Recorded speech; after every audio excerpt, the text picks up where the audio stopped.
In this Roll for Crit review, we're taking a look at Siege Command. In this game, you will enter the Kinterlands, where, while this world may be different, fighting is the same.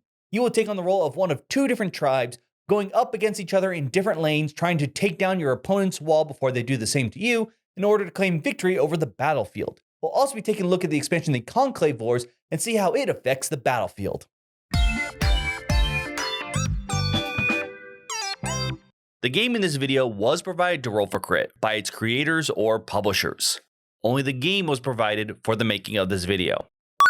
Siege Command is a lane-based game in which you are trying to use your units to take your opponent's life down to 0 before they do the same to you. Now, the main way you'll be doing that is through these turrets. Now, those turrets have 3 possible states, either neutralized or pointing towards one of the 2 players. If a turret is pointing towards one of the 2 players, after they take their turns, the turrets are actually going to shoot the players they're pointing at, dealing 3 damage. The more turrets, the more damage, the more chances of taking them down to 0. Each round is going to start off with you placing your units, as well as trying to bluff and trick your opponent while trying to guess what their strategy actually is. There are 2 kinds of cards. There are spells and there are units. You will always have a hand of 10 cards. 4 of them are going to be bluffs. These are decoys, while the other 6 are going to be your actual units.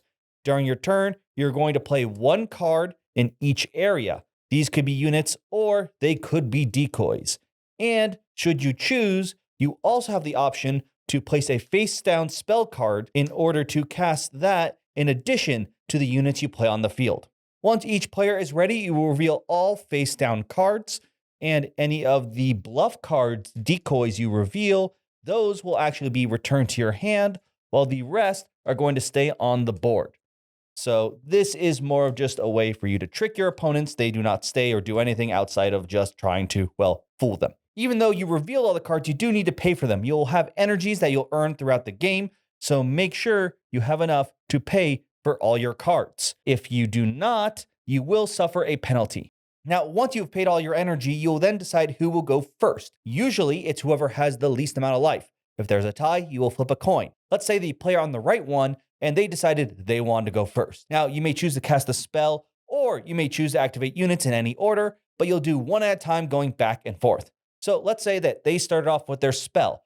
This spell allows you to neutralize a turret, making it so it's no longer active. All spells, as well as the units that each deck has, are on a reference card. Once you have cast a spell, you're going to add it over to your used spells face down. Then it'll move on to the other player's turn. Right now, they only have units, so they're going to have to activate one of those. Now, each unit has a number of actions equal to the number next to the star. Most units will use those action points to move. So let's say that the scout uses all 4 of theirs to move 1, 2, 3, 4. Anytime you enter a space that contains a turret, if the turret was already active pointing towards your opponent, nothing would happen. However, let's say that the turret was pointed towards you. If any unit, except for the scout, of course, enters that, it would become neutral. The scout has a special power that if the turret was pointing towards you and they enter it, they actually auto-flip it towards your opponent. Once they've used up all their action points, set them aside to show that they've been activated, and then it will turn to the other player. The opponent then would activate their unit until it's used up all its action points as well. Some units can spend their action points for more than just moving. So instead of this militia, let's say we actually had an archer here. The archer only has 2 points. However, one of their points can be to shoot a unit within 4 cards distance. So 1, 2, 3, 4. So that is a way to deal damage. Anytime you deal damage, you're going to use one of these red clips to mark that it's been hurt. If it ever goes over its vitality, which is the number next to the heart, that unit will be defeated. Now, let's say a unit moved into a space with an enemy unit. They will simultaneously deal damage to each other equal to their vitality, causing usually one unit to die with the other one remaining with some form of damage. If a unit is ever able to reach the other side and move off the board, they're then going to deal damage to the opponent equal to that castle symbol right there. So that is another way you can do damage. However, those towers are probably going to be the main way you take out your opponent. After both sides have cast all their spells and activated any units they have on the board, then for every active turret, deal 3 damage to the opponent it's pointing towards. So in this case, that's another 3 over here. Then you're going to have the cleanup phase. Each player is going to get 6 energy. As you get lower on the health track, you'll gain bonus energy based on what level you are on. So in this case, they gain an additional 1. Then you're going to take all face-up spell cards set aside, adding them to your spell pool, and then any that are remaining that are face down will be flipped face up. Discard any units in your hand if you do not want them, then draw back up to 10, remember including those 4 decoys. Gameplay will then resume, repeating until one or both players are at 0 life. If one side still remains with some health, that person is the winner. If both hit 0 at the same time because the turrets did enough damage to both at once, then it's a draw. As I stated in the beginning of the video, I'm also combining these with the expansions. There are 2 major things. There are new tribes, as well as this wall. Starting from the top down, the wall is pretty simple. It's a way for you to place in front when you're doing the planning phase, and you don't have to use the decoys anymore because your opponent can't see where you're placing cards. When both players are ready to go, they will move their walls out of the way so you can now see where your opponent played cards, and it'll also be how you keep track of health. The new tribes, on the other hand, not only come with new units and spells, unique, unlike in the core game, which are mirror versions of each other, they also bring some new terrains. The new terrains will be shuffled in with the basic ones, each of them having their own unique powers. The tunnels are paired up with a Heckmet. The tunnel spaces prevent units in there from being targeted by spells or abilities, and the Heckmet can use a unique spell that allows them to travel from different tunnels. They also like to build traps as well as barricades to help slow down your opponent. Next up are the forest spaces with the Segenkin. Now, the forest spaces block range attacks, adding an extra space, making it harder for units such as archers to shoot their way through them. However, the Segenkin units, if they're in a forest space, will actually have a farther range. In addition, they have an ability to fade away and hide, in which case they'll be flipped over and be able to move slowly but surely through the battlefield face down. If they are face down, they cannot be targeted, and they're considered an empty space. However, if you choose to flip them face up in a space with an enemy unit, they'll get to deal surprise damage an extra 2 before actual combat begins. Finally, there are the mountains with the Galandar. If a unit ever ends in a mountain space, its owner gets a free energy, and Galandar have an ability to store energy on their own units as they're sort of the magic class and will have some extra spells that are actually attached to their units. So basically, we've got some engineers digging in the ground, we've got ninjas, and we've got some more magical mage units. Combine these as you see fit using just new expansions or combining one of the 2 basic factions from the core set. In terms of 2-player lane games, I actually really like how this one isn't simply just, I put guy in lane 1 and lane 2, you have guys in lane 2 and lane 4, they fight and see who lives if there's anyone in that lane. Rather, you do have to worry about distance traveled. Also, I usually think of video games that have something that's similar to this, but usually your goal is to get the units to the other side to deal the damage. When here, the majority of damage comes from the turrets, so it's much more about the control of the central arena rather than trying to push your opponents all the way back to their home base. And I think that makes things a lot simpler and a lot more interesting, as sometimes you're like, well, once the guy makes it to the center, I'm just going to let him keep walking. If he makes it to the end, that's some bonus damage. And because it's mirrored with both sides having the same abilities, basically units and spells, you know what could be possibly played. So even though there are 4 cards, they could all be decoys, possibly if they're playing a spell, or there's some units mixed in there, you're like, all right, I know what can I do if he plays a knight here? If there's a knight there, I'm in big trouble. Or like the scout can rush up there. Maybe I should prepare for that, or maybe I should play this here. Maybe I really need to play one of those spells in order to counteract that.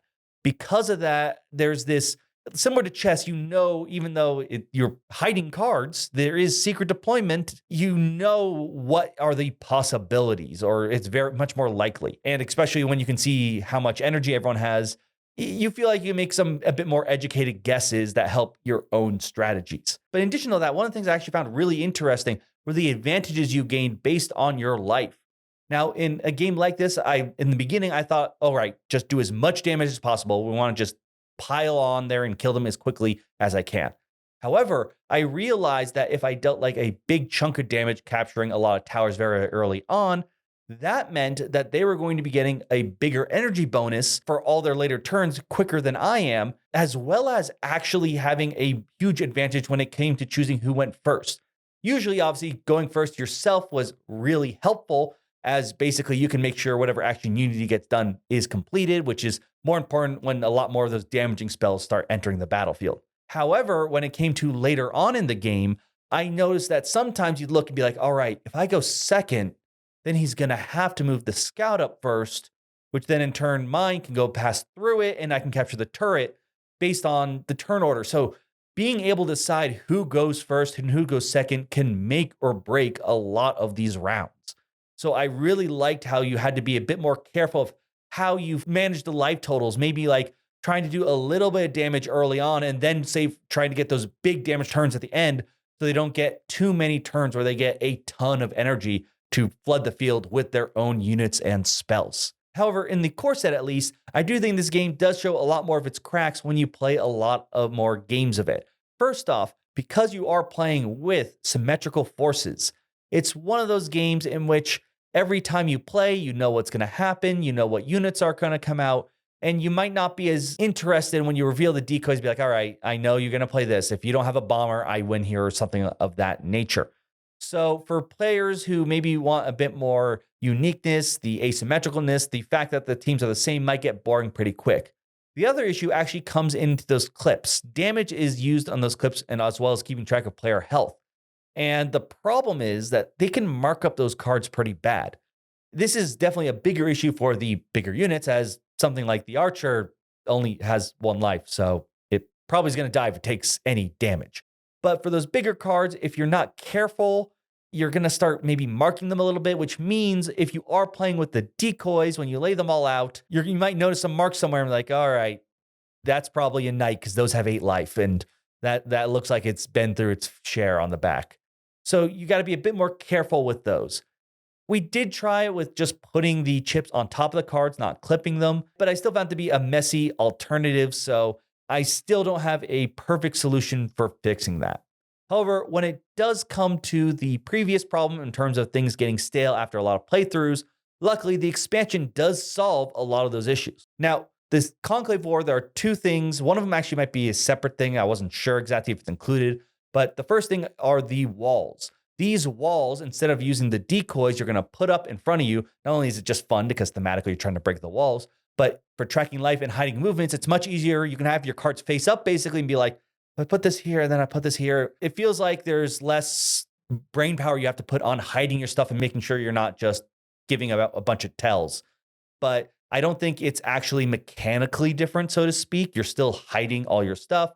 But for someone like me, I appreciated it and probably would prefer playing with the walls if possible.